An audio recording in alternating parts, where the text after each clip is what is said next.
This week, I am delighted to be joined by the hosts of Sissy That Pod, the unofficial Drag Race recap podcast. The best in Ireland, I think it's fair to say. Yeah. Best, potentially only. It's the best anyway. We won't get We didn't as I even said- care about that. We were so humble that we just said yes. Love it. I am delighted to be joined by James and Cian, hosts of Sissy That Pod. Thanks so much for joining me. Hello. Thank you Thanks for for having having us. Tell me how Sissy That Pod came to be, and maybe for the uninitiated, what is Sissy That Pod?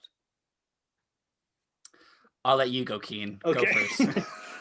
Well, Sissy That Pod is a podcast that reacts to the Emmy Award-winning drag competition televisual show RuPaul's Drag Race. So whenever there's a show that drops on Netflix, James and I will watch it and aim to have an episode out within 24 hours where applicable. So we try to, really ride the wave of sort of catching that Twitter commentary mindset and sort of having those people that you watch the episode and go like, oh, I want to know what they think. So that's kind of what we try to capitalize on. How it came about was James and I knew each other from our own respective podcasts. So James did the Big A Bucket List and I was doing a music podcast at the time. And we were talking about doing a Drag Race podcast for Drag Race UK when that was announced back in 2018. And then I just started speaking to Shane in Collaborative, and he thought the idea was good. And it was kind of inspired probably by my Pod on Paper, Orla's and yourself, the Love Island podcast. And I was like, well, I know James would want to do it. And actually, in my head, I was like, James could be the main host. I could just be the recurring guest. And then when I thought about it, I was like, I'm not letting that turkey go away. So we're fused at the hip in terms of drag content. Well, no, because I was very enthusiastic about the idea of doing it, but also very unenthusiastic about doing any of the work for it. So I was like, there's Cian over there. He seems to understand how all this sort of stuff works. So I was like, yeah, we should do it. It would be good fun. And I think we would have been like at that stage. You were thinking, there's no one else going to be talking about Drag Race UK. There's obviously a load of them for the US ones. We were like, let's jump on this like a tramp on chips. And I think one of the most fun aspects of doing it has been like all the guests we have through, because you get to hear such different perspectives on like what people enjoy about the show.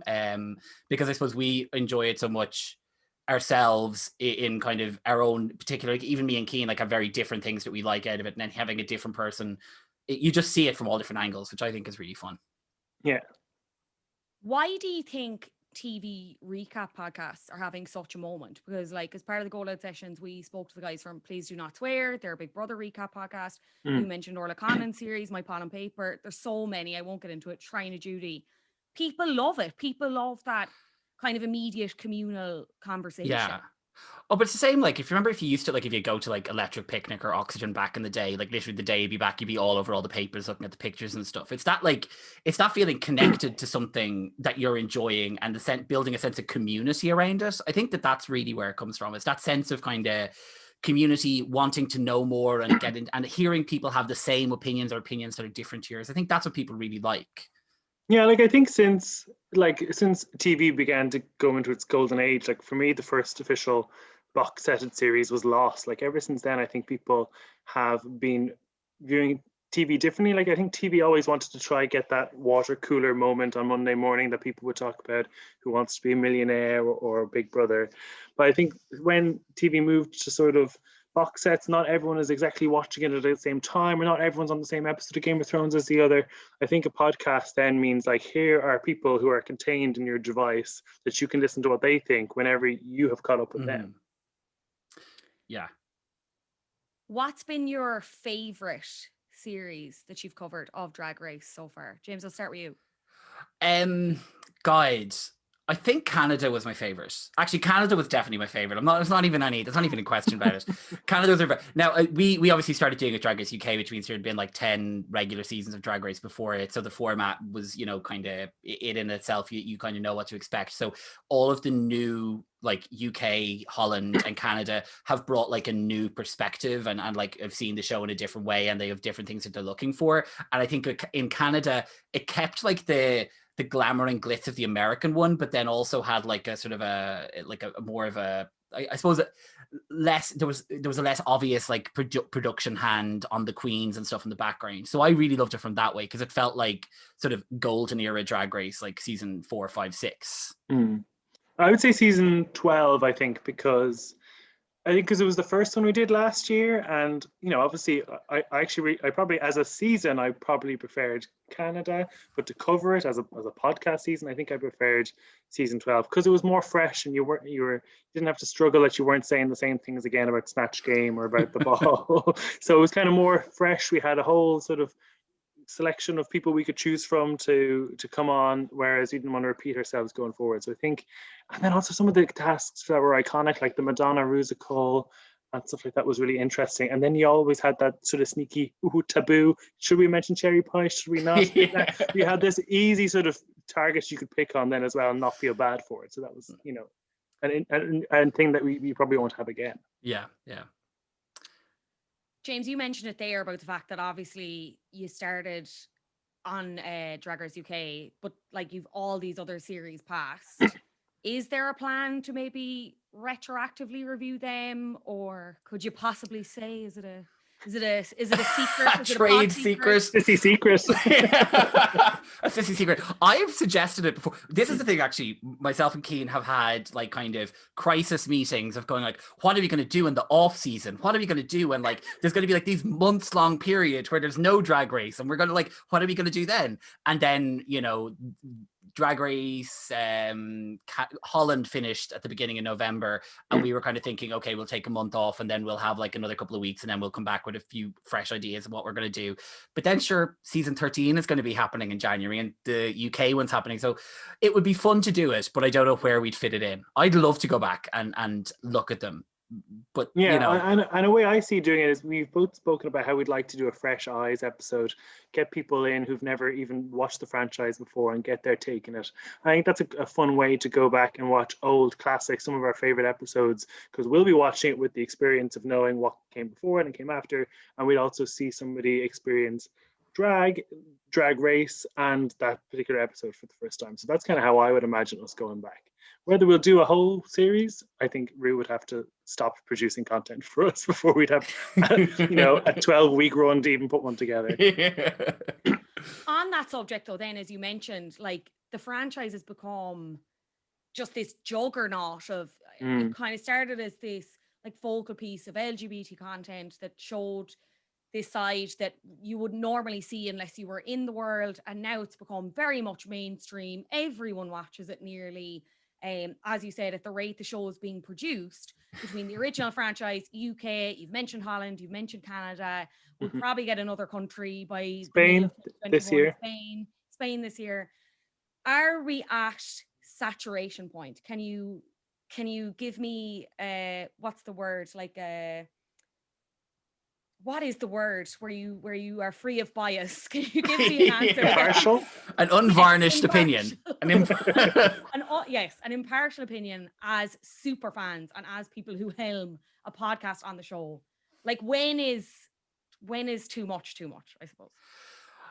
I suppose that, and here is the thing, as a person who produces, like it is interesting because I've talked to like a lot of my friends about this, which is that they all still watch the show as just fans of the show, where I now sort of watch it with this like different mindset, and I still really enjoy it, and they can pick and choose what they want to watch. So I know a lot of my friends are like, have like left Holland or like haven't bothered with Canada and are kind of giving themselves, like they're building in the breaks themselves.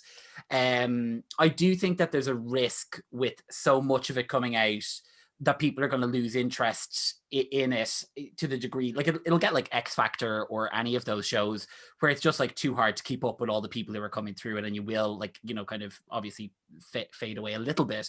But yeah, I think that there's a risk of the oversaturation, but if they manage it well and keep doing interesting stories and showing different perspectives of drag and start making it more inclusive, I think that they could combat that. Yeah, I mean, I think there's a two-handed approach, I suppose. Like let's take the US. I'm not sure if we're at saturation in terms of the main show, the main series, because that's still one a year. I think that's fine. And they, from season 11 to season 12, they really have noticed a marked increase in budget, and the approach, and they seem to be really finessing the task, and they're getting better at it. A format that I think is really struggling is All Stars, which really sort of gave the show a boost in about 2008. Now that All Stars 5 was quite bad in my opinion. They didn't seem to put the effort into the challenges. And if you see that with the other formats, if that's the way it goes, as in like we have to do 6 of these series and the content begins to suffer, then I definitely think it will be at saturation. I suppose that we had Drag Race UK in 2018. That was the first after Thailand, I suppose, which was a totally different format. One that mostly stuck to the US format. Watching Canada and watching Holland now, both like this year, you are starting to see how it is getting formulaic. And I suppose if you are going to be watching one after another, it kind of still hits the same beats. So I think for the casual viewer who will watch these sparingly, there probably won't be saturation. But for someone who's watching them back to back, they might be. But I think you could say the same with like the Housewives franchise and Selling Sunset. Like a lot of those shows have the same beats to them and stuff. So yeah. We had 2 questions in on the GoLoud Instagram from Instagram. So his first one was, rumors are there's a winners only season coming. In your opinion, who would win? I'll start with you, James. Bob the drag queen would win. Absolutely, no question. Well, yeah, that's because Bob the drag queen would definitely be on it. Whereas, like, would Bob beat Bianca? I don't think so, but Bianca won't be on it. Well, yes, that's it. I think that of the people who sort of have expressed an interest in going back and doing it, like Bob, I do think that Bob the drag queen is one of the best contestants that's ever come out of Drag Race, and is hilarious. And like if you listen to their podcast, Sibling Rivalry, like have such an insight into queer culture and is so invested in it, and I just think has everything that you want out of a Drag Race winner. So would be hard to beat against any of them. Bianca could potentially, I suppose, be someone who's kind of seen as the Uber queen, but isn't going to go back for fear of, like, I suppose, not living up to the expectation. Yeah. It's hard to know really who would be, like, I wouldn't say in the canon of winners Bob is the best, but is he the best of the ones who go back? Possibly. It's hard to know. I do think Alaska would go back, to be honest, and I think she could beat Bob. Because she's a full all-rounder. She would be better at the fashion that Bob suffered at when he was on, but you don't know. It's hard to know how much they've progressed themselves. Yeah. I would like to see, if they do it, that there's at least a Sharon versus Alaska lip sync and a Bob versus Monet lip sync. We want to pit those friends and exes together. That's all we want to see. Yeah. Always. We're so sadistic. His other question was, what queen who was the first to sashay away deserves a redemption, in your opinion? Cian? First to sashay away. Let me think now, going through them all. I would definitely say Rock'em Soccer reserves redemption, but they were second out the door. Let me choose them all. I did quite like Soju. I also like Soju. Yeah. It just felt like they were a victim of whatever that was. And everything else I think that happened. It was just... I feel I know what James is going to say as well for this question. I don't think you are, because I just had like a think about it. I was like, I genuinely think that Tempest du Jour I would like to see back. That was first out in season 7, if I remember correctly. And I think that Drag Race isn't always great to older queens. I think that having seen some of the stuff that they've done subsequently with the likes of Mrs. Kasha Davis and Trixie and Katya, that like there is that talent there. And it was just unfortunate that kind of the lip sync song didn't suit. The costume or the outfit was kind of crappy on the runway, and everything didn't really come together for them. So I think that the Tempest is someone that I'd like to see back. I would have thought you would have said Kelly Mantle. No. Yes. Do you know what, actually, I want to change my answer for Soju.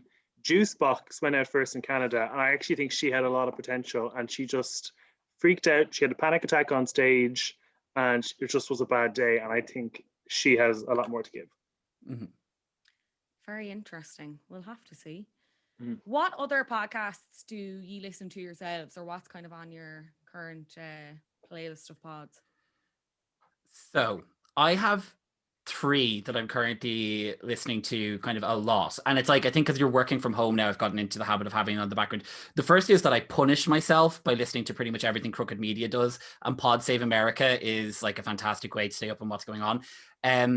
Previously known as, the podcast previously known as Throwing Shade, Attitudes is also brilliant for that kind of mix of comedy, queer culture, and then also Unhappy Hour with Matt Bellassai is one of my favorites as well. But just, I like that thing where there's like a bit of news but comedy going in there too. I love Scott Mills' show on BBC Radio 1.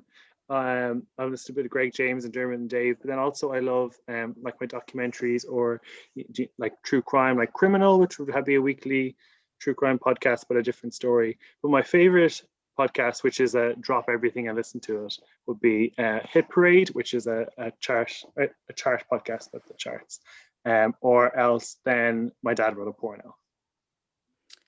Finally, as we mentioned, season 13 of RuPaul's Drag Race is imminent. Can I ask, just purely based off first impressions, who's going to win, James? Ooh. Who's going to win is really tough. So I'll say who I think has a very good chance of winning is Gottmik. I think that seems really strong. I think the queen that's going to get the like Heidi in closet, everyone falls in love moment is going to be Candy Muse. Yeah, I haven't. I've been saving that for the new year. I've zoned out of podcast mode to 2021. I just take my work so seriously.